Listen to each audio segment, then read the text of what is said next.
warahmatullahi wabarakatuh. Bismillahirrahmanirrahim. Alhamdulillahi rabbil alamin.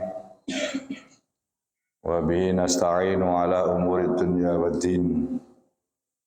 Allahumma shalli wa sallim ala sayyidil mursalin sayyidina wa maulana Muhammadin wa ala alihi wa ashabihi ajma'in.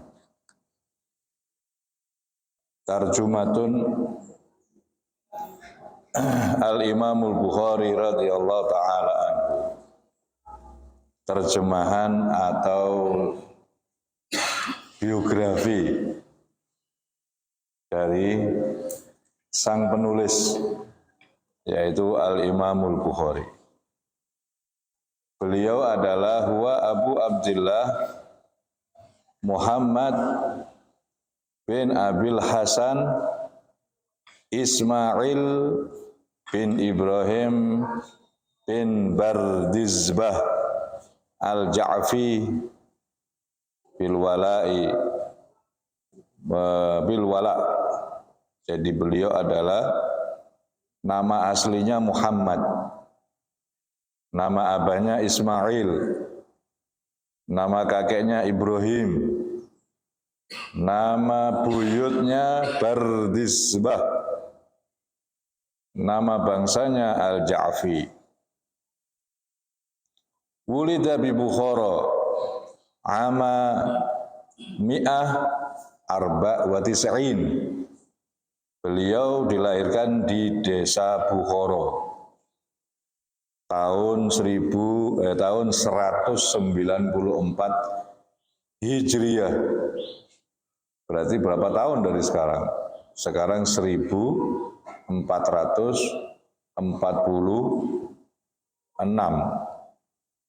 Lah ini 194. Sekarang hitung, berarti sekitar kurang lebih 1200 tahun yang lalu. Kurang lebih 1200 tahun yang lalu. Wa nasya'a biha yatiman. Beliau hidup dalam keadaan yatim. Fahafizal Qur'an, kemudian menghafalkan Al-Qur'an. Wa habbaba ilaihi sama al-hadis. Dan dia senang mendengarkan hadis. Mulai kecil memang sudah hobi mendengarkan hadis.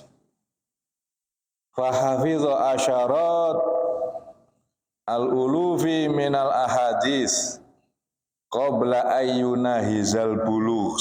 Sebelum mencapai umur baligh itu sudah apal puluhan ribu hadis. Bukan 1000 lagi, puluhan ribu. Asyarat, puluhan ribu hadis. Itu belum balik. Jadi pantas kalau dia dijuluki orang yang muhaddis. Summa rohala fi talabil hadis ila aksar mamalik asyarq min Khurasan wal Jabal wal Iraq wal Hijaz wa Mesir wa Syam. Kemudian beliau mengadakan perjalanan ke kerajaan-kerajaan mulai dari Masyrik, mulai dari Arab Barat sampai Asyarq ini maksudnya Barat ini ya Maroko. Mulai dari Maroko, Khurasan ini Rusia, Jabal, gunung-gunung, Jabal ini daerah mana tidak tahu saya. Irak, Hijaz, kalau Hijaz ini Mekah Madinah, Mesir, dan Syam. Syam ini sekarang Suriah, Palestina, Suriah dan sekitarnya itu Syam, masuk kota Syam. Walamma nadaja ilmu syara'a fi tamyizil ahaditsus sahihah min ghairiha ba'da an arafa ilalaha wa wujuha ma'rifatan tatimu li ahadin mislah. Tatimu li ahadin misluhu. Tatimu li ahadin misluhu. Bahkan al-muqaddam setelah itu, setelah sudah semua dijalani, kemudian beliau mulai memilih-milih hadis sesuai dengan keswahihannya, karena dia sudah mengetahui, setelah dia mengetahui ilah-ilah atau cacat-cacatnya hadis, bukan hadisnya ya, kalau hadisnya tidak ada cacat. Setelah mengetahui cacat-cacatnya perawinya itu loh, yang meriwayatkan hadis itu kadang-kadang ada cacatnya. Ini yang membuat hadis tersebut tidak dicatat oleh Imam Bukhari. Bukan dibuang, tapi tidak dicatat di dalam kitabnya. Jadi betul-betul diteliti perawi-perawinya. Kalau hadis itu nggak ada yang cacat. Matanya itu tidak ada yang cacat. Yang cacat itu yang cerita. Yang menceritakan itu. Nah itu ada yang kadang sering lupa, atau kadang fasik. Ya, itu yang membuat hadisnya menjadi kurang kuat dan tidak dicatat oleh Imam Bukhari. Wa kana al-muqaddam bidzalik ala jami' ulama'il ard. Beliau adalah orang pertama di seluruh dunia yang mencatat hadis sahih. Wastakhraja kitabahu hadza al-jami'us sahih fi 16 sanah. Beliau akhirnya memberi nama kitabnya dengan Al-Jami'us Sahih. Berapa tahun? 16 tahun. Jadi nulisnya ini oleh neliti itu nyaring-nyaringnya 16 tahun.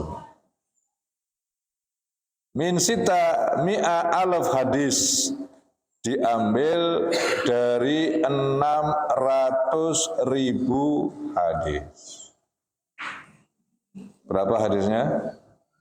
600.000 hadis. Wa kana rahimahullah ta'ala yaqul katabtu an alfin wa samanina rajulan laisa fihim illa sahiba hadisin kulluhum yaqulu al iman qaulun wa amalun wa yazidu wa yanqus wa ma wada'tu fihi ay fi kitabi as-sahih hadisan illa igtasaltu wa shallaitu rakaatain. Aku menulis berapa? 1.200 ya. Aku menulis ini dari 1.200 orang. Aku menulis hadis ini dari 1.200 orang gurunya yang diambil. Yang meriwayatkan sebanyak 1.200 orang. Yang mana 1.200 itu tidak ada orang biasa, semuanya sahibu hadis. Semuanya ulama hadis semua. 1.200. Mereka semua mengatakan al-imanu qaulun wa amalun. Iman itu adalah ucapan dan perbuatan. Wa yazidu wa yanqus. Iman itu bisa bertambah, bisa berkurang. Dan aku tidak pernah mencatat hadis di dalam kitabku ini kecuali aku mandi. Kemudian sholat 2 rakaat baru nulis. Ya, mandi dulu, kemudian sholat 2 rakaat baru nulis. Tidak hanya wudhu, tapi juga mandi. Waruwiya anhu rahim ta'ala rijalun katsirun wa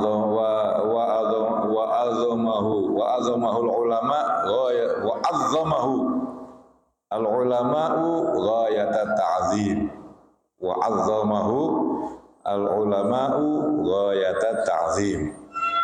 Yang menceritakan hadis Sahihul Bukhari ini banyak sekali. Gak karu-karuan kehitung wis. Rijalun, kazirun yang menceritakan dari hadisnya Sahih Bukhari. Wa ulama, semua ulama mengagungkan kitab ini dengan betul-betul pengagungan. Hatta annal Imam Muslim sahibus sahih kana kullama dakhala alaihi yaqul lahu da'ni uqabbilu rijlaika ya tabibal hadis fi ilalihi wa ya sayyidal muhaddisin. Imam Muslim sendiri kalau ketemu dengan Imam Bukhari, beliau mengatakan, biarkan aku mencium kedua kakimu. Biarkan aku untuk mencium kedua kakimu. Wahai tabibul hadis, wahai orang yang mendokteri hadis, dokternya, wahai dokternya hadis dari semua penyakit. Jadi hadis yang ada penyakitnya disendirikan, tidak ditulis. Wahai sayyidul muhaddisin, pemimpin dari orang-orang ahli hadis. Itu pujian dari siapa? Imam Muslim. Wa kana yaqumu ba'da tarawih fi Ramadan fi sulusil Quran. Beliau kalau Ramadan sholat tarawih sepertiga Quran. Jadi setiap tarawih berapa? 10 juz. 3 hari khatam. Nah, 3 hari khatam. Berarti kalau 1 bulan 10 kali khatam. Wa kana mujabad da'wah. Beliau itu doa mustajab. Doanya selalu terkabul. Wa Yahu radhiyallahu anhu ashahu kutubis sunnah wa sahihuhu ya. Wa sahihuhu radhiyallahu anhu ashahu kutubis sunnah. Sahihnya Imam Bukhari ini adalah paling sahih-sahihnya kitab hadis.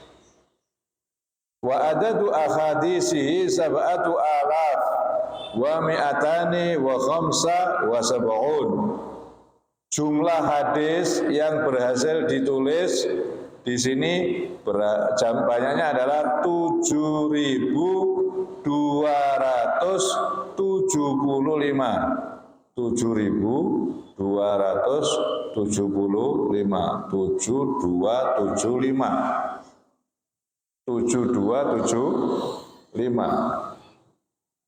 7.275. Loh, katanya tadi berapa? Di sini dikatakan 600.000. Iya, dari 600.000 disaring yang tertulis hanya 7.000 yang dianggap sahih. Beliau mengambil dari 120 dari 1.000 ya, 1.200 orang muhaddis. 1.200 orang muhaddis, hadis sebanyak 600.000, kemudian disaring selama 16 tahun. Selama 16 tahun beliau menyaring, diambil yang sahih-sahih tok hanya 7.275 hadis. Dari 600.000 karek 7.000. Jadi hanya berapa ya? Ya 1% mungkin ya. Dari 600.000 jadi 7.000. Ya 2% kurang, nggak sampai 2%, 1%-nya, 1, sekian persen.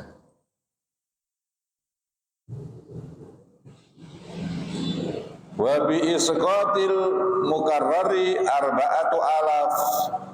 Tapi kalau digugurkan yang sama, ada beberapa hadis itu karena perawinya beda, ditulis lagi gitu. Ditulis lagi. Nah ini kalau digugurkan maka akan tersisa 4,000. Kalau seumpama yang gosok yang sama-sama dijadikan satu, berarti hadisnya hanya 4.000 hadis. Wa qila ghairu dzalik wa qad tanaza al-Bukhari al-madzahib al-arba'ata was-sahih annahu mujtahid. Tanaza. Wah, jadi Al-Bukhari ini masih tanaza. Tapi yang paling sahih Imam Bukhari adalah sudah sampai di balagha rutbatal mujtahid. Sudah sampai pada tingkatan mujtahid. Ya, mujtahid itu bisa menentukan hukum. Artinya sudah betul-betul menguasai segala ilmu, mulai dari ilmu Quran, ilmu hadis, ilmu usul, ilmu balaghah, segala macamnya. Itu nanti ada sendiri ilmunya, namanya ilmu usulul hadis. Di dalam usul hadis diterangkan orang itu bisa sampai derajat mujtahid, syaratnya apa saja. Nah, itu ada di dalam kitab usulul hadis. Nah, Imam Bukhari ini termasuk orang yang sudah sampai di pangkat mujtahid. Wa dhalla tulu hayatihi yataraddad bainal amsar. Selama hidupnya dihabiskan untuk bepergian ke kota-kota. Bukan untuk bepergian tamasya, bukan. Meneliti hadis, mencari perawi hadis. Ono kabare ning kono perawi hadis parani. Jadi setiap hari waktunya habis dibuat jalan-jalan dari satu kota ke kota yang lain. Wa yuqibu bi Baghdad, pernah tinggal di Baghdad. Wa Naisabur, juga pernah tinggal di Naisabur. Hatta ishtaqo ila biladihi, sampai akhirnya dia kangen untuk pulang ke negerinya lagi. Faraja'a ilaiha, maka dia pulang ke negerinya, yaitu Bukhara. Kembali pulang ke negerinya. Wa batuliya fiha bi fitnati khalqil Quran. Dia difitnah, ada terjadi fitnah. Fitnah apa? Fitnah masalah Quran itu ciptaan. Nah, ini mulai zaman Bukhari, sudah mulai. Imam Bukhari ini akhirnya dianggap sesat karena mengatakan Al-Quran itu kalamullah qadim. Mereka mengatakan bahwa kalamullah, Quran itu ciptaan, cetakan ke pabrik. Itu ya ciptaan. Tapi kata Imam Bukhari, Quran adalah kalamullah al-qadim. Akhirnya karena fitnah tersebut, fa akhrajahu ahlu Bukhara, dikeluarkan, diusir. Imam Bukhari ini diusir dari Bukhara. Terusir. Wa mata fi tariqihi, kemudian beliau wafat di perjalanan pengusiran tersebut. Bi qaryatin yuqalu Khortanak ala salasata farosih min Samarkand. Jadi beliau akhirnya meninggal di desa Khortanak, kira-kira 3 farsah dari Samarkand. Samarkand ini tempat kelahirannya Ibrahim As-Samarkandi, abahnya Sunan Ampel. Ya, Sunan Ampel itu punya abah namanya Ibrahim Samarkandi. Jarene wong kene Ibrahim Asmoro. Ya, sebetulnya Ibrahim As-Samarkandi. Lah Samarkandi ini adalah nama kota-kota di Uzbekistan. Termasuk diantaranya Bukhara. Bukhara itu juga nama kota di Uzbekistan. Mulane Indonesia nek bal-balan kalah terus be Uzbekistan. Ya soalnya ngelawan bae. Ya ngelawan bae kalah terus. Ojo ngelawan bae kalah. Wong Jawa wedi men bae.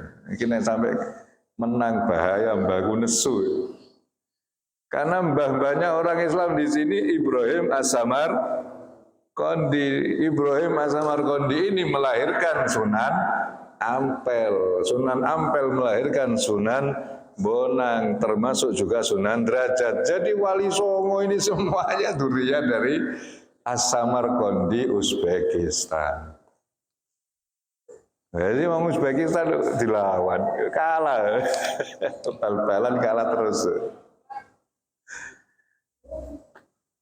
Samarkand, kira-kira 3 farosih. Kuburannya Imam Bukhari ini kira-kira 3 farsah dari daerah Samarkandi. Tahunnya berapa? 256 Hijriah. Beliau wafat pada tahun 256 Hijriah. Jadi umurnya berapa ya? Dari 100 lahirnya 194 ditambah 6 jadi 200, kemudian ditambah 56 berarti 62. Beliau wafat pada usia 62 tahun. Iku nek cara hijri si anu apa cara Masehi ya. Enggak Hijriah ya Hijriah. Ya, ini tanggalan Hijriah semua. Jadi beliau berusia 62 tahun meninggalnya. Wa mu'allafatu, lah ini sejarahnya hilang itu. Karena Uzbekistan dulu dikuasai oleh Uni Soviet, akhirnya tidak ada yang namanya Islam, nama Islam hilang, yang ada komunis. Lama sudah tidak keurus, tidak ada yang ngurusi makomnya, apalagi kok makomnya wali-wali, makom sudah direken kabeh. Akhirnya pada waktu Soekarno jadi presiden di Indonesia atas keinginan daripada Presiden Uni Soviet untuk Indonesia supaya bergabung. Dulu kan dia saingan, iki ono negara anyar iki, dikon melu Amerika, dikon melu Uni Soviet.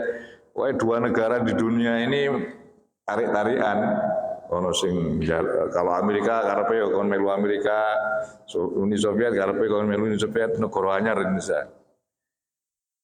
Nah, musyawarah dengan Nahdlatul Ulama NU, maka dapat saran dari Mbah Hasyim, iya kena Uni Soviet tapi ono syarate kon goleki kuburane Imam Bukhari.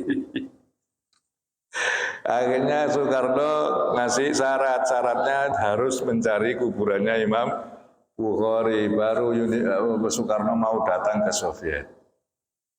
Bingung, iki kok golek kuburan piye ya?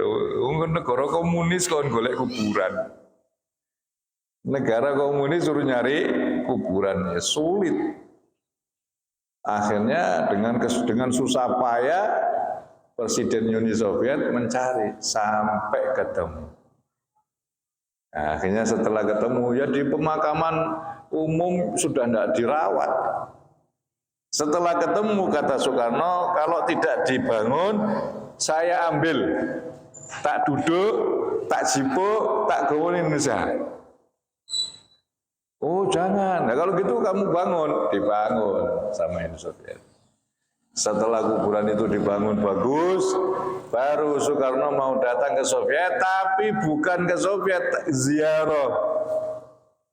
ziarah ke Imam Bukhari, baru ngurusi.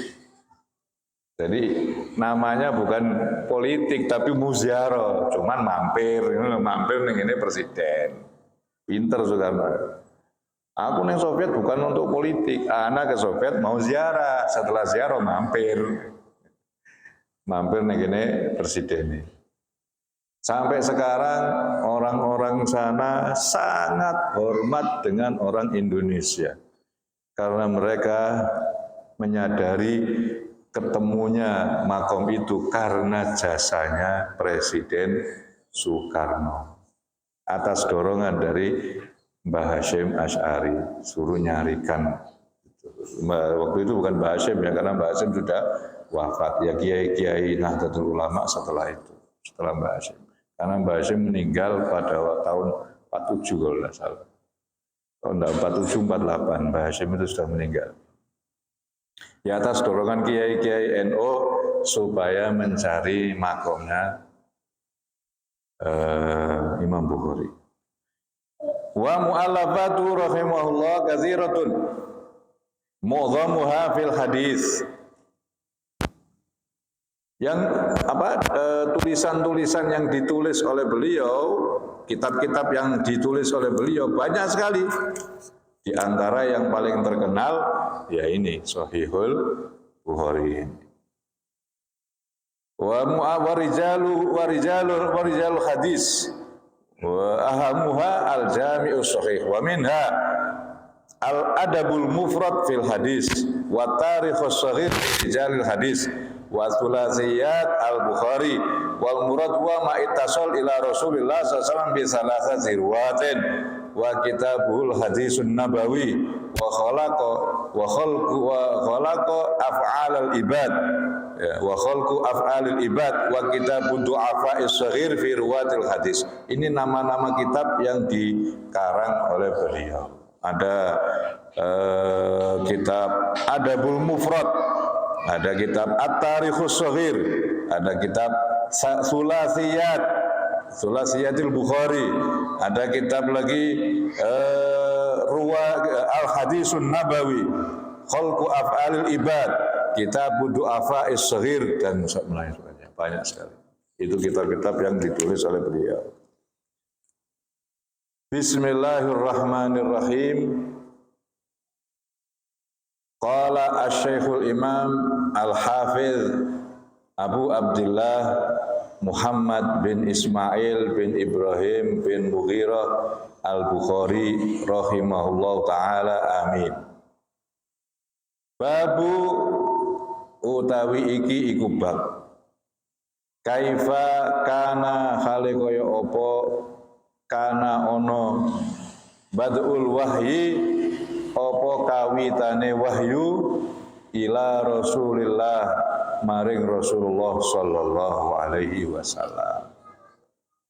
Jadi di dalam hadis ini pertama kali yang ditulis oleh Imam Bukhari adalah kitab tentang kawitane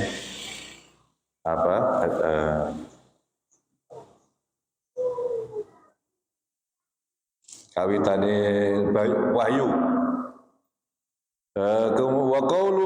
Wa qaulullahi lan firmane Allah jalla mahluhur zikruhu apa nyebute Allah, inna auhayna setuhune ingsun Allah auhayna iku maringi wahyu sapa ingsun Allah ilaika maring sira Muhammad kama auhayna kaya oleh maringi wahyu sapa ingsun Allah ila Nuhin maring Nabi Nuh wan nabiyina lan pira-pira nabi mim ba'dihi saking sause Nabi Nuh. Kenapa kok dikatakan mboten Nabi Adam atau Nabi Idris, kok langsung Nabi Nuh? Karena awalu nabiyyin mursal Nabi Nuh. Kawitane nabi yang diutus itu Nabi Nuh. Sebelumnya belum ada manusia. Nabi Adam paling yo anak istrinya tok, istri sama anak-anaknya sak putune piro. Nabi Idris paling sak RT. Nabi Nuh mulai banyak, ribuan. Menungso mulai akeh iku zamane Nabi Nuh, Adam, Idris, Nuh. Jadi Nabi Adam durung ono wong akeh. Nabi Idris ya paling piro. Nabi Nuh mulai ribuan. Sehingga awalu nabiyyin mursal Nabi Nuh. Muan begini ila Nuhin wan nabiyyin mim ba'di. Pertama kali yang dapat wahyu untuk disampaikan kepada umat itu mulai Nabi Nuh. Mursal, awalu nabiyyin mursal, yang pertama kali Nabi diutus. Kalau Nabi Idris ya Nabi, tapi tidak diutus. Nabi Adam ya Nabi, tapi tidak diutus. Tidak diutus menyampaikan. Kenapa? Mesti pokoknya tak piro sithik dah wong. Sak dunya iki cuma berapa orang.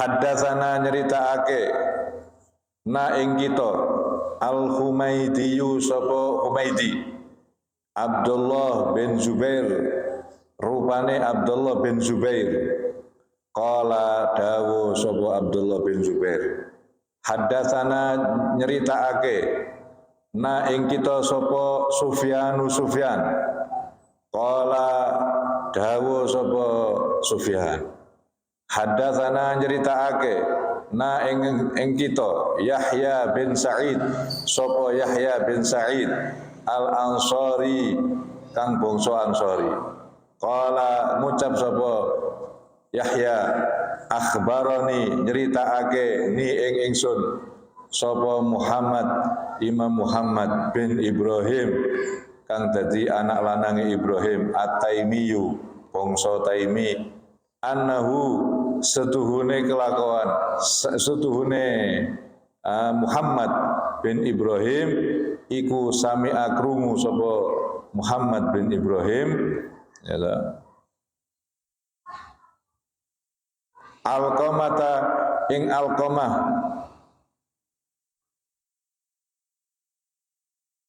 bin Waqqas kang dadi anake Waqqas. Jadi Yahya bin Sa'id cerita bahwa dia diceritani Muhammad bin Ibrahim dan dia juga menyatakan sesungguhnya Muhammad ini mendengar langsung dari Al-Qamah bin Waqqas Al-Laitsi.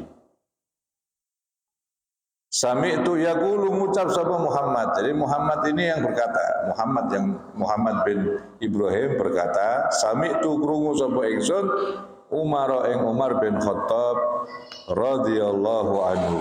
Oh ndak ya. Yaqulu ngucap sapa Al-Qamah. Keliru.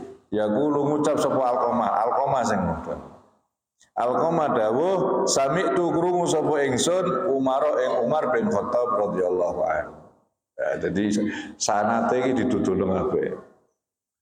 Mutasil sampai kepada Sayyidina Umar radhiyallahu anhu alal mimbar ing atase mimbar qala dawuh sapa Sayyidina Umar sami'tu krungu sapa ingsun Rasulullah sallallahu alaihi wasallam yaqulu hale dawuh sapa Rasulullah sallallahu alaihi wasallam innamal a'malu angin pasine utawi pira-pira amal iku binniyati kelawan pira-pira niat wa innama likulli imri'in lan angin pasine iku kaduwe saben-saben urusan ma utawi saben-saben awa-awaan ya walikuli imri'in wa innama likulli imri'in lan angin pasine iku kaduwe saben-saben awa-awaan ma utawi barang nawa kang niat sapa awa-awaan. Kanjeng Nabi dawuhne Sayyidina Umar aku krungu Kanjeng Nabi dawuhne ngene sesungguhnya semua amal itu tergantung dari niatnya. Sesungguhnya semua amal itu tergantung dari niatnya. Artinya kalau diniati akhirat ya jadi baik, kalau tidak diniati akhirat ya jadi amal dunia, tergantung dari niatnya. Amal yang baik loh ya, tapi kalau amal yang jelek enggak bisa. Kalau amal yang jelek diniati apa ya tetap jelek. Contohnya nyolong, walaupun diniati apa ya tetap jelek. Ini amal yang baik. Amal yang baik itu tergantung niatnya. Kalau niatnya baik ya jadi amal akhirat. Kalau niatnya tidak baik maka jadi amal dunia. Ya contohnya sekarang bangun jalan kan bagus loh. Ono dalan elek dibangun, diratakno, dikei dikono dastu biar jalannya bagus. Nah ini amal baik, tergantung niatnya. Niatnya apa? Niatnya tulus karena supaya orang-orang kalau pergi ke masjid enak, bagus amal akhirat. Tapi kalau niatnya mau nyalon beda lagi. Jebule apa nyalon? Pantes. Nah, ya berarti ya jadi amal dunia. Ya jadi amal dunia, enggak jadi amal akhirat. Enggak dapat pahala. Wa innamal likulli imri'in wa innamal a'malu bin niat. Tergantung niatnya. Tapi kalau sudah yang namanya jelek, tidak bisa.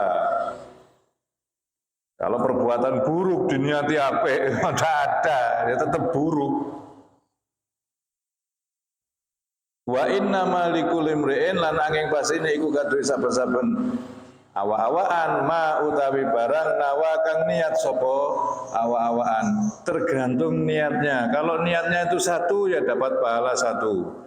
Kalau niatnya dua dapat pahala dua. Kalau niatnya tiga maka dapat pahala tiga.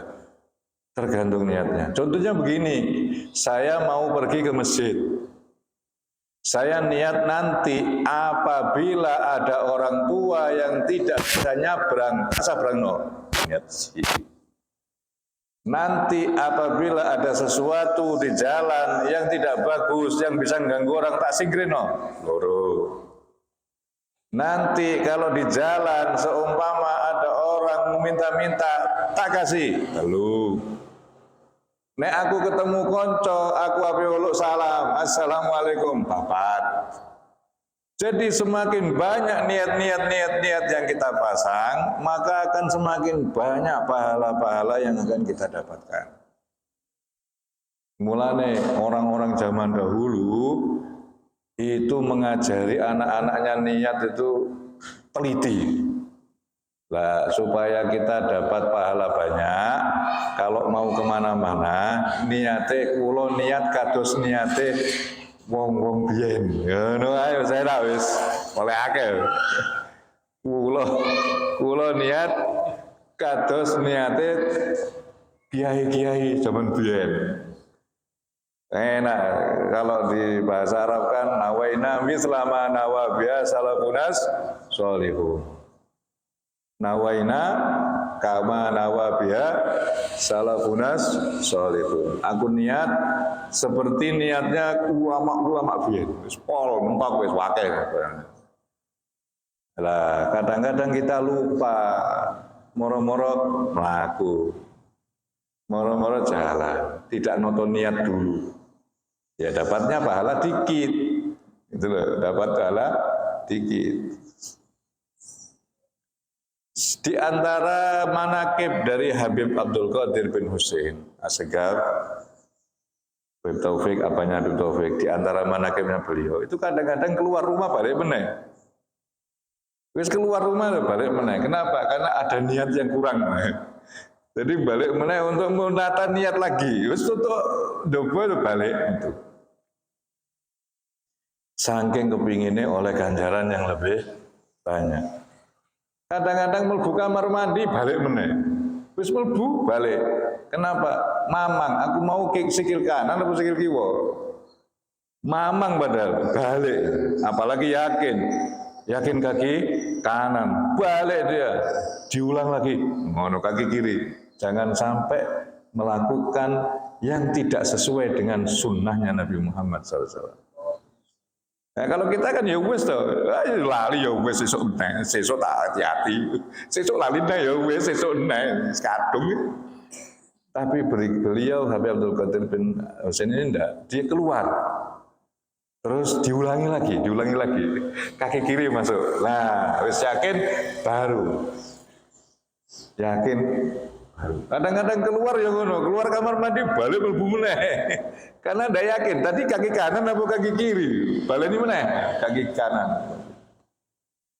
Saking kepinginnya semuanya sesuai dengan sunnahnya Rasulullah SAW. Wa inna malikul imri'in manawa. Faman kanat mongko sapane wong kanat kang ana apa hijratu hijrah iman ila dunya maring donya yusibu kang menimpa angsal oleh merkoleh sapa wong ha ing donya au ila imra'atin utawa krana perempuan yang kihuha kang nikahi sapa wong ha ing perempuan ya fa hijratu mongko utawi hijrah wong ganjaran hijrah wong ya ilama maring barang kang hajar kang hijrah sapa man ilahi maring ma ya sesuai itu sudah dapatnya. Kalau ke Jakarta niatnya hanya untuk cari maisha, ya dapatnya maisha.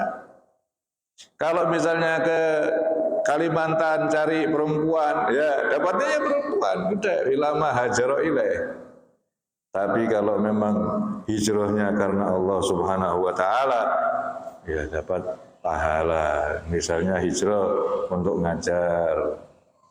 Faman kanat hijratuhu ila dunya yusibuha aw imra'atan yankihuha fa hijratuhu ila ma hajara ilaihi. Ini karena ada peristiwa dulu sebelum hadis ini diucapkan oleh Kanjeng Nabi Muhammad SAW, itu ada sebabnya, ada sebab, ada sahabat yang ikut hijrah dengan Kanjeng Nabi gara-gara ono wong wedok jenenge Ummu Gois, pacarnya dia hijrah ning kene Madinah. Akhirnya si Rejal ini ikut hijrah juga. Jadi hijrahnya bukan karena kepingin derek ke Kanjeng Nabi, tapi hijrahnya karena kepingin nikahi Ummu Gois mau.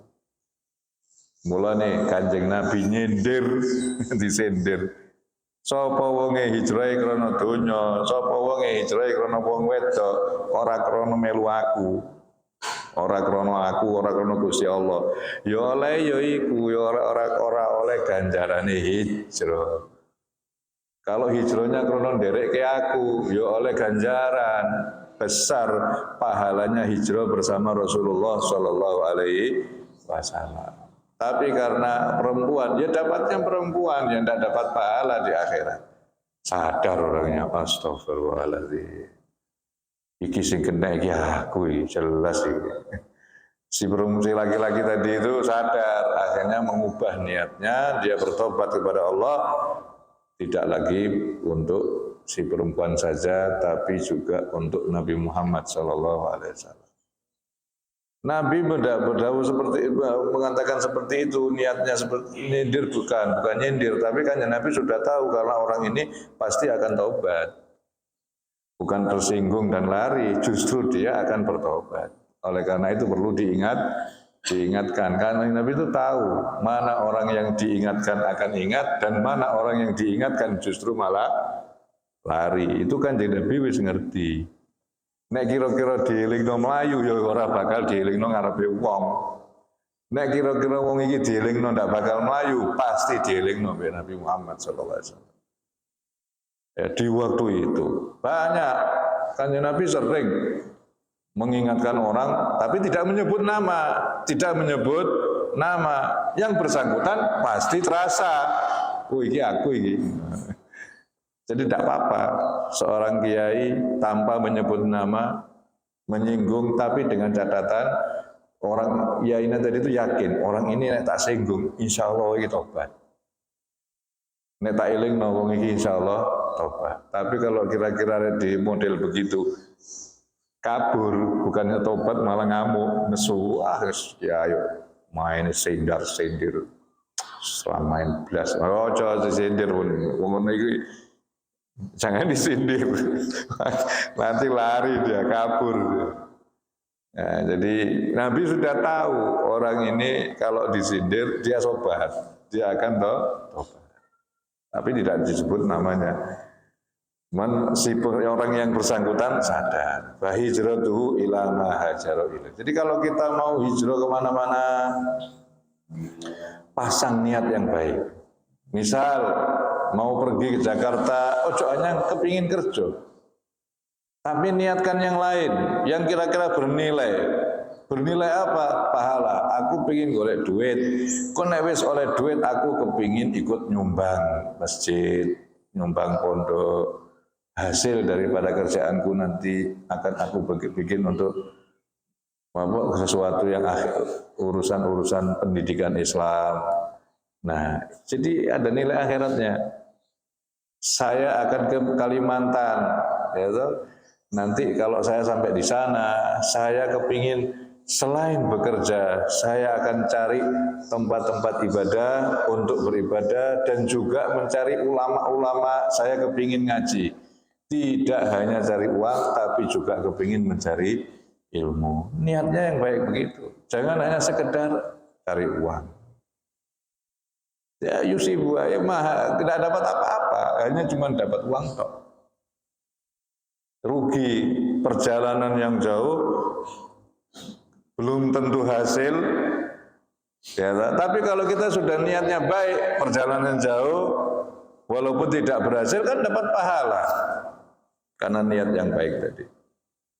Apalagi insya Allah barokah niat sing apik, berhasil dapat apa yang kita tuju.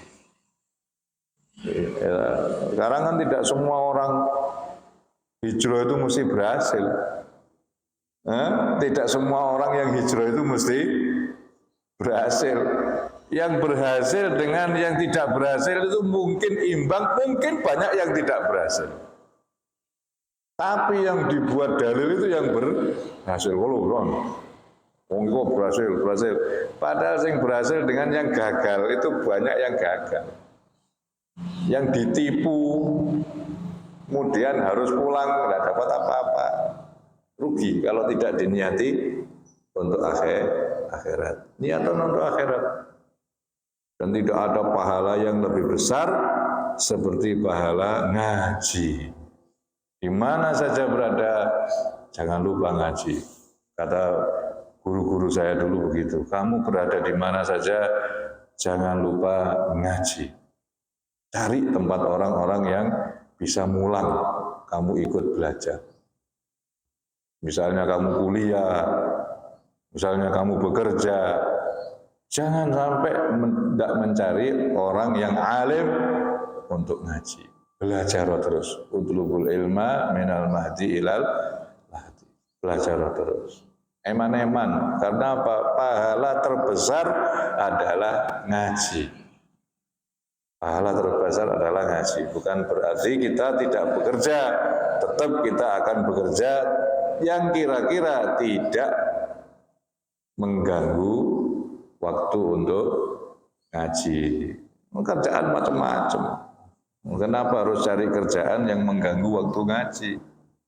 Salah sendiri, jadi tidak salahnya Allah, kita yang salah. Mudah-mudahan Allah Subhanahu wa taala memberikan hidayah kepada kita. Barokahnya hadisnya Rasulullah sallallahu alaihi wasallam. Haddatsana Abdullah bin Yusuf wallahu a'lam. Insyaallah kita akan lanjutkan di minggu yang akan datang. Al-Fatihah. A'udzubillahi minasyaitonir rajim. Bismillahirrahmanirrahim. Alhamdulillahirabbil alamin. Ar-Rahmanir-Rahim. Maliki yaumiddin. Iyyaka na'budu wa iyyaka nasta'in. Ihdinas siratal mustaqim. Siratal ladzina an'amta 'alaihim ghairil maghdubi 'alaihim waladdallin. Amin. Alhamdulillahirabbil alamin. Allahumma shalli wa sallim ala sayyidina Muhammad wa ala ali Muhammad. Rabbana fa'alna bima 'allamtana rabbi 'allimna alladhi yanfa'una rabbi faqina wa faqi 'alana wa qurrabati lana fi dinina wa 'ala al-jannati wa dhakara rabbi wa faqina wa faqina wa tajika wa lana bil karama warzuqul kulla halalan da'ima wa khairat ya ulama na'udzu bil khairi wa faqul syarr. Rabbana aslih lana kulla syu'un wa akhir bi ridha min al-'uyun wa qina jami'an kulla tin qabla anta atana rusul manun wa ghfir wastur anta akrama satar wa sallallahu ta'ala mustafa man hakita 'an wa bi kitabin fil nas shifa wa al-kalam syurafa wa al-sahb المصابيح الغرر اللهم اهدنا بهداك واجعل ما يسارع في رضاك ولا تولنا وليا سواك ولا تجعلنا من خالف امرك وعصاك وحسبنا الله ونعم الوكيل ولا حول ولا قوه الا بالله العظيم وصلى الله على سيدنا محمد وعلى اله وصحبه وسلم والحمد لله رب العالمين. السلام عليكم warahmatullahi wabarakatuh.